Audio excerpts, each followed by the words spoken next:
Sinalubong ni na Labor Secretary Silvestre Bello III at Foreign Affairs Secretary Perfecto Yasay ang mahigit 120 overseas Filipino worker o Filipino workers na nawalan ng trabaho at na stranded sa Saudi Arabia.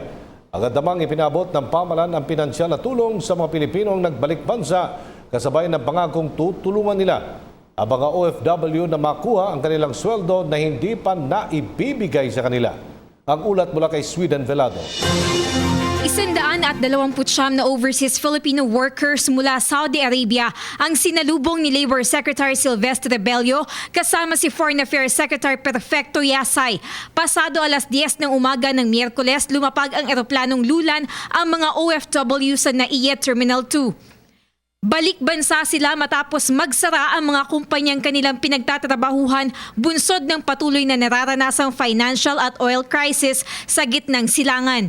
Nakatanggap naman na agad ng tulong pinansyal mula sa pamahalaan ang mga apektadong OFW. Ano mabigyan na kayo ng 26 mil? Ang tanong, natanggap nyo na ba?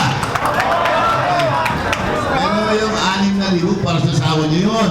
Nangako ang Department of Labor and Employment na tutulungan nila ang mga OFW na makuha ang kanilang unpaid wages o salary at iba pang mga benepisyo.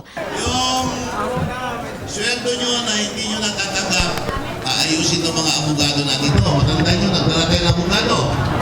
At meron pang abogado galing sa haling ng Saudi. Kaya makukuha yung sweldo ninyo.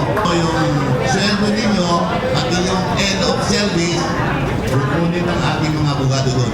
Ang OFW na si Nestor, 10 taong nagtrabaho sa Saudi bilang technical surveyor. Subalit 15 buwan na palang hindi sumasahod. Kumikita si Nestor ng 30,000 pesos kada buwan at kung iipunin ng 15 buwan ay may 450,000 pesos unpaid salary pa itong dapat makuha.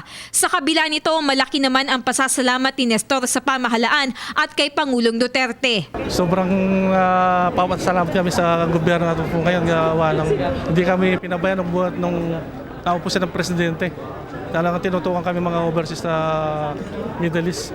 Plano ng DOLE na magpadala ng mas maraming labor attaché sa Middle East, partikular sa Riyadh at Jeddah, upang matulungan ang maraming problemadong OFW doon.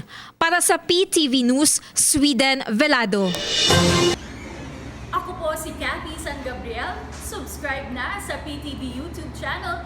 I-click lang po ang subscribe button.